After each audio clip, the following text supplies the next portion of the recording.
నమస్తే, welcome to I news. నేను సోనియా. అందమైన బుర్జ్ ఖలీఫా, మెరిసిపోయే హైవేలు, అద్భుతమైన కృత్రిమ దీవులు, దుబాయ్ అంటే మనకు గుర్తొచ్చే దృశ్యాలు. కానీ ఇప్పుడు సీన్ పూర్తిగా మారిపోయింది. ఫిబ్రవరి 24న ప్రశాంతంగా ఉన్న దుబాయ్ మార్చి 1 నాటి ఉపగ్రహ చిత్రాల్లో నల్లటి పొగలతో నిండిపోయి కనిపిస్తోంది. ఇరాన్ సుప్రీం లీడర్ ఖమేనీ మరణంతో రగిలిపోతున్న టెహరాన్ గల్ఫ్ దేశాలపై వందలాది క్షిపణులు, డ్రోన్లతో విరుచుకుపడుతోంది.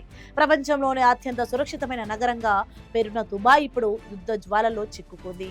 ఓ రిపోర్ట్ ఇప్పుడు చూద్దాం. దుబాయ్ నగరంపై తీసిన తాజా ఉపగ్రహ చిత్రాలు ప్రపంచాన్ని విస్మయానికి గురి చేస్తున్నాయి. వారం రోజుల క్రితం వరకు వెలుగులేనిన పామ్ జుమైరా, బుర్జ్ అల్ అరబ్ పరిసరాల్లో ఇప్పుడు దట్టమైన పొగలు కమ్ముకున్నాయి.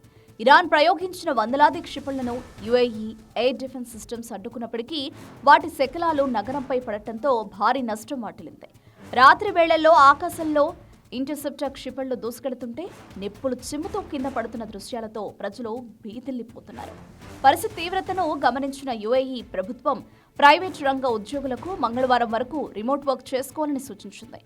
సోషల్ మీడియాలో పాత వీడియోలను షేర్ చేసి భయాందోళనలో కలిగించే వారిపై కఠిన చర్యలు తీసుకుంటామని హెచ్చరించింది. యుద్ధం కేవలం దుబాయ్కే పరిమితం కాలేదు. ఇటు ఇరాన్లోనూ మారణ హోమం కొనసాగుతోంది.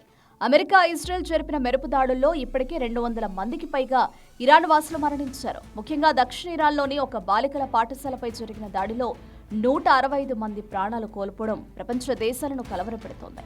ఇదిలా ఉండగా అమెరికా సైన్యం ఇరాన్లోని ఇస్లామిక్ రెవల్యూషనరీ గార్డ్ కార్ప్స్ ప్రధాన కార్యాలయాన్ని లక్ష్యంగా చేసుకుని భారీ దాడులు జరిపింది. గత 47 ఏళ్లలో 1000 మందికి పైగా అమెరికన్లను పొట్టనబెట్టుకున్న ఐఆర్జీసీ అరాచకాలకు ఫుల్ స్టాప్ పెట్టడమే తమ లక్ష్యమని అమెరికా అధికార వర్గాలు ప్రకటించాయి. ఈ దాడుల్లో 3 అమెరికా సైనికులు కూడా మరణించడం పరిస్థితి తీవ్రతకు అద్దం పడుతోంది. ఇరాన్ తన పంతం వీడటం లేదు. ఇజ్రాయెల్పై నిరంతర దాడులు చేస్తామని ప్రకటించింది.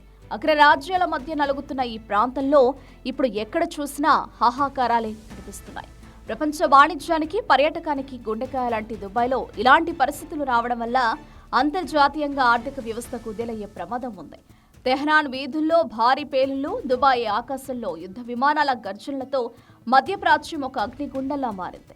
ప్రశాంతతకు మారుపేరిన గల్ఫ్ దేశాలు ఇప్పుడు యుద్ధ క్షేత్రాలుగా మారిపోవడంతో అక్కడ నివసిస్తున్న లక్షలాది మంది భారతీయుల భద్రతపై కూడా ఆందోళన మొదలైంది. శాంతి చర్చలు మొదలైతే తప్ప ఈ మారణ హోమం ఆగేలా కనిపించడం లేదు.